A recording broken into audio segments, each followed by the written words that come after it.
السلام علیکم۔ آج ہم ایک نہایت دلچسپ فکری سفر پر نکل رہے ہیں۔ وعلیکم السلام۔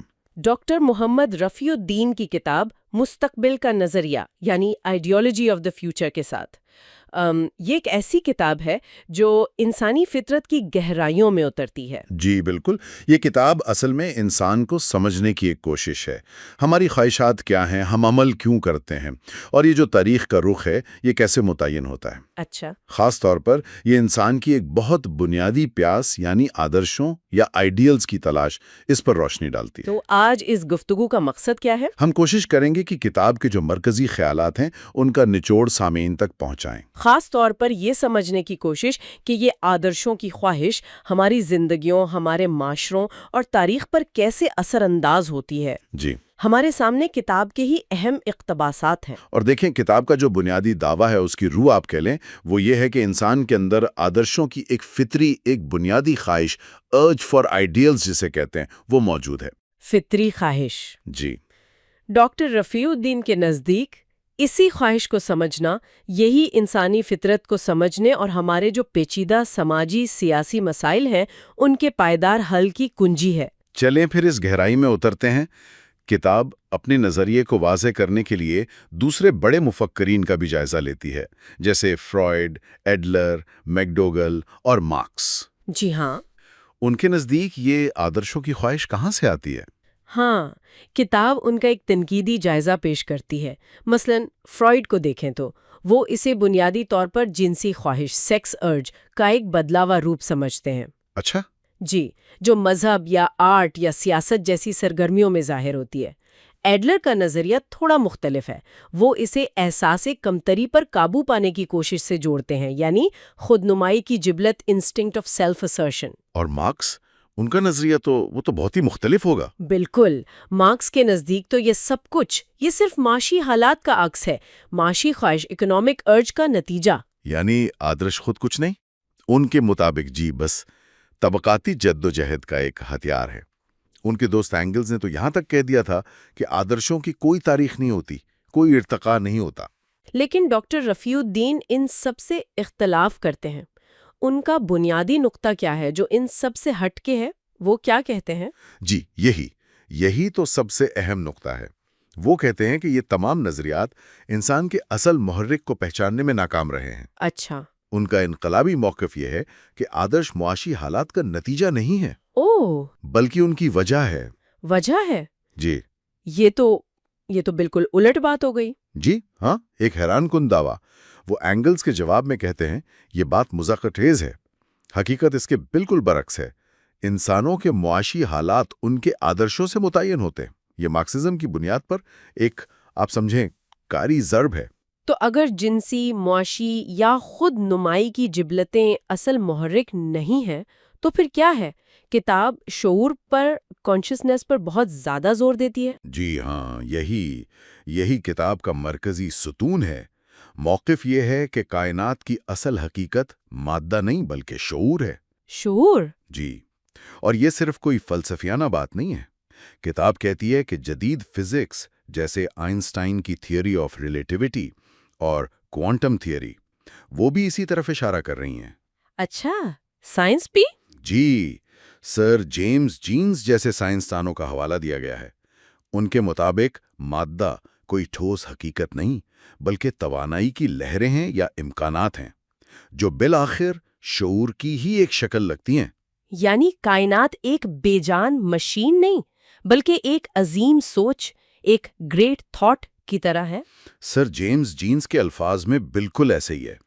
وہ کہتے ہیں کائنات ایک ڈیزائن کرنے والی اور کنٹرول کرنے والی طاقت کا پتہ دیتی ہے جو ہمارے اپنے ذہن جیسی ہے۔ دلچسپ۔ یوں لگتا ہے کہ شعور مادے کا خالق ہے اور حاکم بھی، مادہ تو بس شعور کے اظہار کا ایک ذریعہ ہے۔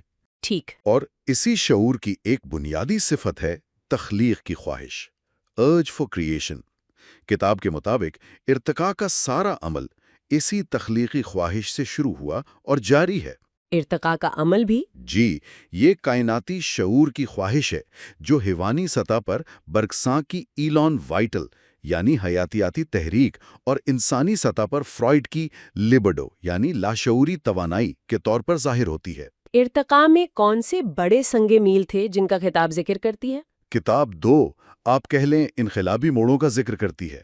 پہلا، امیبا جیسے پہلے جاندار کا ظہور، جس نے مادے کے جو طبیعی قوانین تھے ان کی جکڑ بندی کو توڑا۔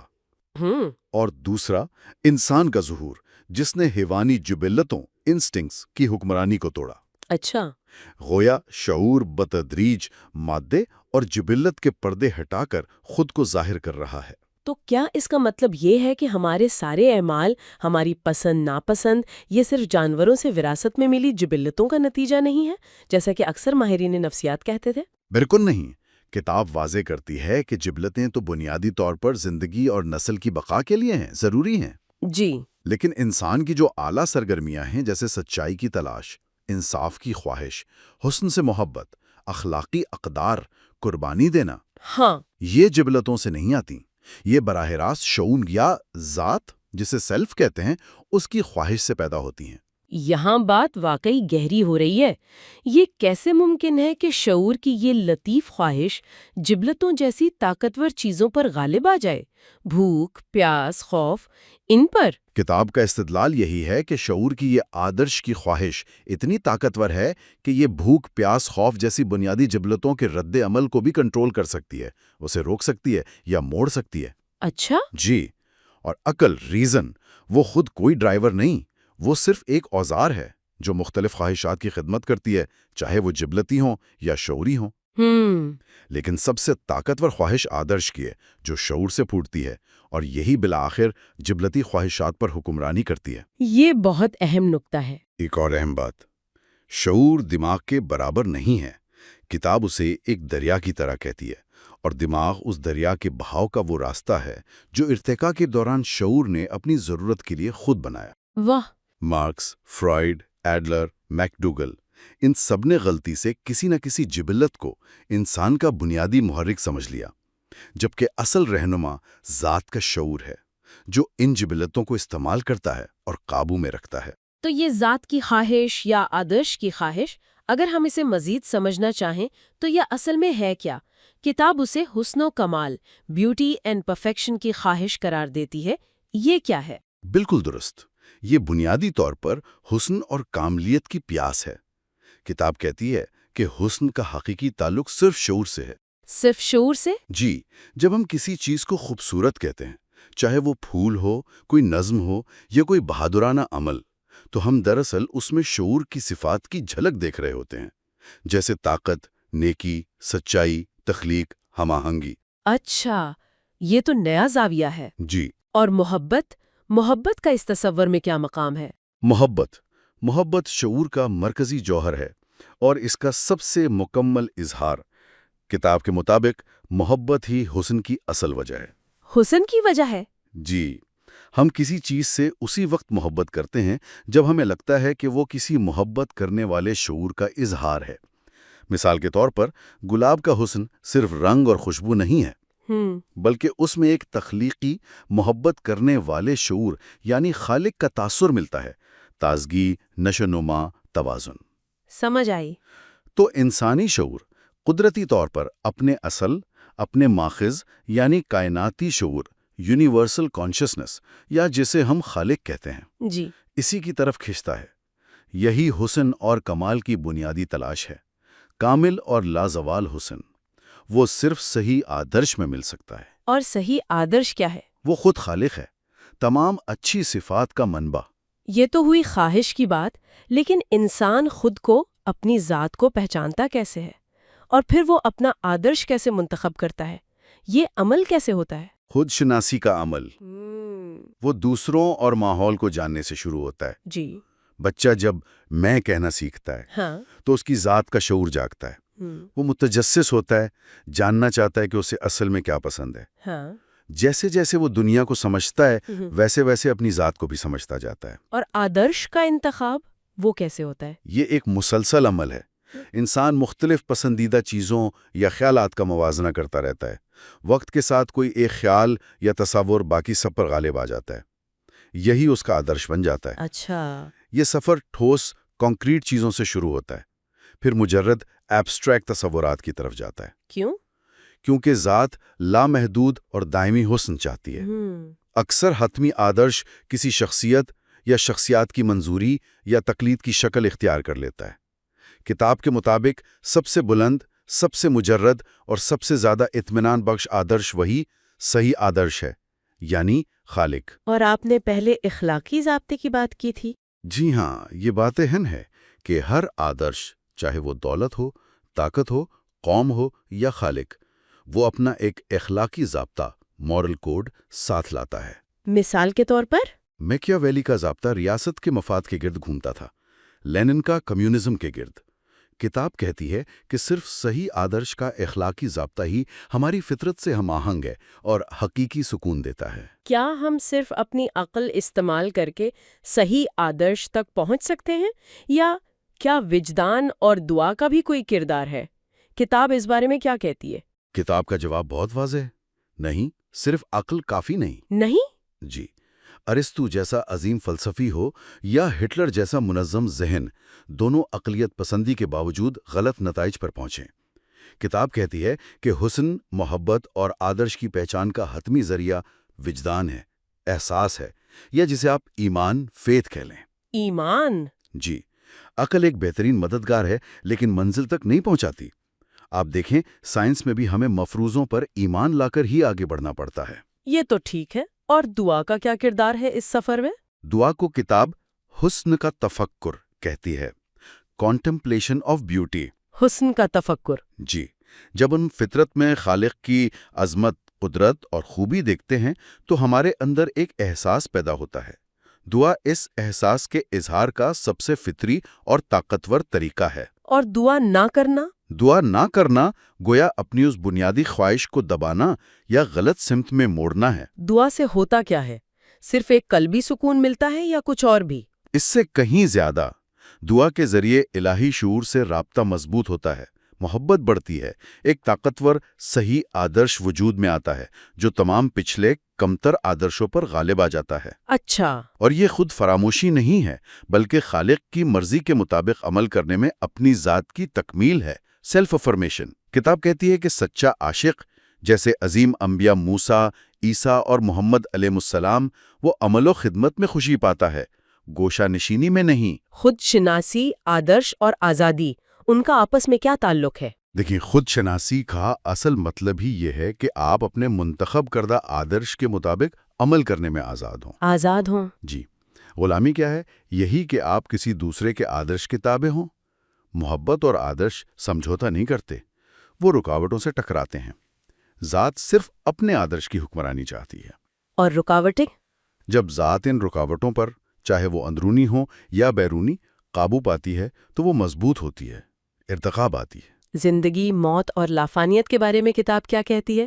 یہ بھی بڑے سوالات ہیں۔ جی، کتاب زندگی اور لافانیت کو خود شناسی کی سطح سے جوڑتی ہے، یعنی آپ اپنے شعور کے ماخذ خالق سے کتنے قریب ہیں۔ اچھا۔ جن کا شعور بہت بلند ہوتا ہے، جیسے انبیاء اور اولیاء، وہ موت کے بعد بھی ایک لحاظ سے زندہ رہتے ہیں، ان کی روحانی ترقی جاری رہتی ہے، جسے جنت کہا گیا ہے۔ اور جہنم؟ اس کے برعکس، جہنم گویا موت کے بعد بھی اپنی ذات کی اندرونی رکاوٹوں سے جنگ کا نہ ختم ہونے والا سلسلہ ہے۔ اور عمل، ایکشن کا کیا کردار ہے اس سارے ارتقائی عمل میں؟ ہی مزاحمت پر قابو پانے سے ہوا۔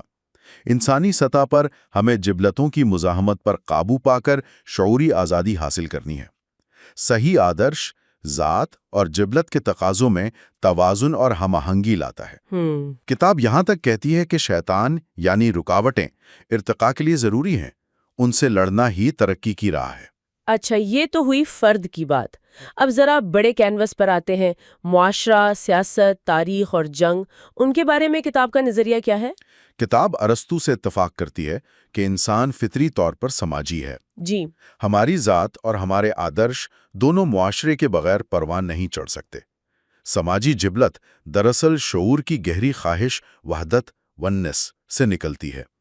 انسانوں میں یہ ہم خیال افراد کے درمیان ایک رضاکارانہ کشش کی شکل اختیار کر لیتی ہے۔ تو یہ مثالی گروہوں یا آئیڈیل گروپس کیسے بنتے ہیں؟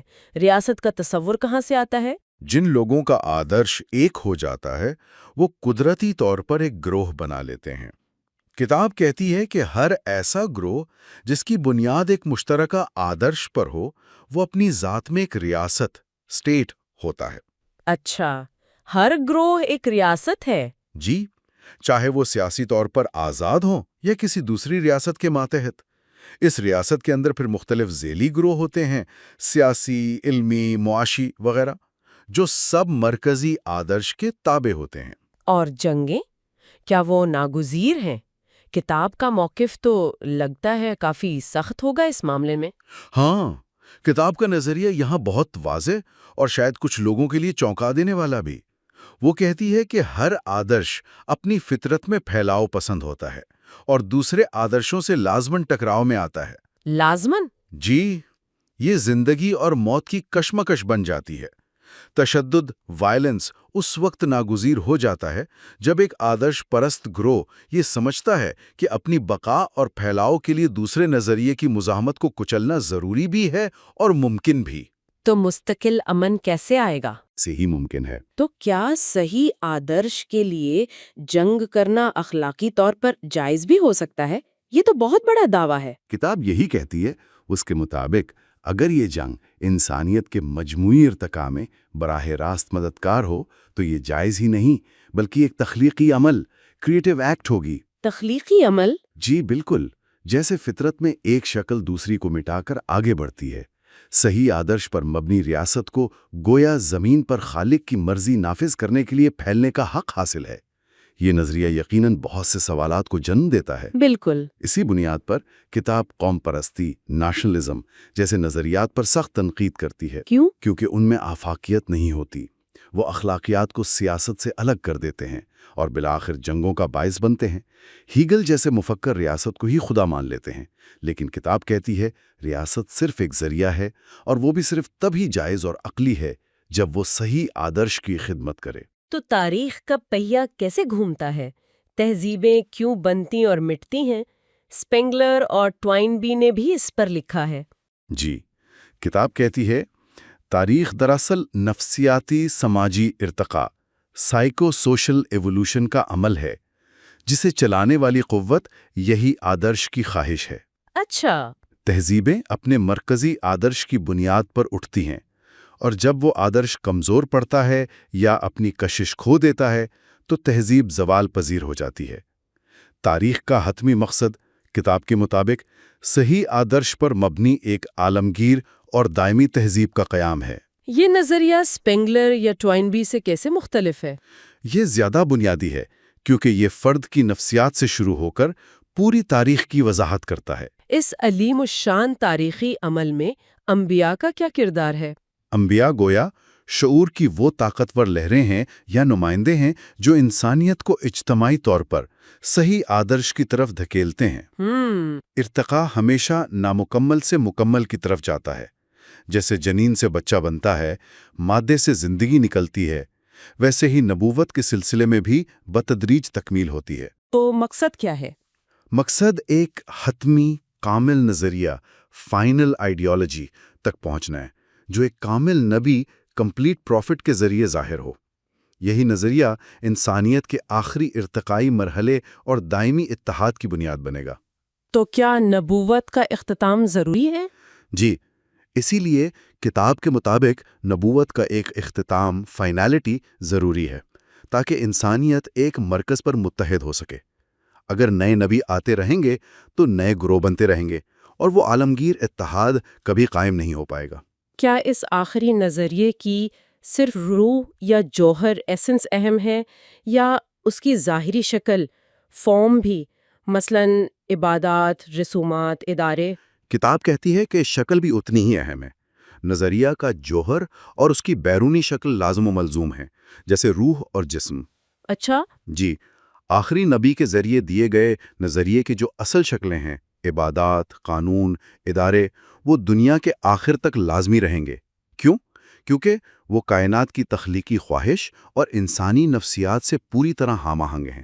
یعنی یہ صرف روایت نہیں، یہ ایک طرح کی نفسیاتی وراثت، سائیکولوجیکل ہیریڈیٹی ہے۔ یہ شکلیں انسانی نفسیات اور کائناتی شعور کے درمیان گہرے تعلق کا عملی اظہار ہیں، جو نسل در نسل منتقل ہوتا ہے۔ ان کو بدلنا گویا ارتقاء کی فطری راہ سے ہٹنا ہے۔ تو اگر ہم اس ساری گہری اور وسیع گفتگو کو سمیٹیں، بنیادی نقطہ کیا نکلتا ہے؟ ایسا لگتا ہے کہ کتاب کا مرکز یہ خیال ہے کہ ہماری فطرت کی گہرائیوں میں ایک پیاس ہے، ایک کامل آدرش، ایک مطلق حسن، ایک حتمی حقیقت کی تلاش۔ بالکل، اور یہ تلاش، یہ خواہش محض ذاتی پسند ناپسند کا معاملہ نہیں، بلکہ یہی وہ انجن ہے جو انفرادی اعمال سے لے کر خاندان، معاشرے، ریاستوں کے بننے، تہذیبوں کے عروج و زوال اور تاریخ کے پورے دھارے کو چلا رہا ہے۔ کتاب کا حتمی پیغام یہی ہے کہ صحیح آدرش یعنی خالق کی پہچان، اس سے محبت اور اس کے بتائے ہوئے طریقے پر چلنا، یہی فرد اور پوری انسانیت کے لیے حقیقی سکون، حقیقی ترقی اور پائیدار اتحاد کا واحد راستہ ہے۔ سامعین کے لیے ایک آخری سوچ چھوڑ جاتے ہیں۔ اگر یہ مان لیا جائے کہ انسانی فطرت کا بنیادی محرک واقعی ایک آدرش، خاص طور پر صحیح آدرش یعنی خالق کی تلاش ہے، تو اس ایک نقطے کو سمجھنے سے ہمارے ذاتی مقاصد، ہمارا سماجی کردار اور تاریخ و حال کے واقعات کو دیکھنے کا ہمارا زاویہ کیسے بدل سکتا ہے، اس پر ضرور غور کیجیے گا۔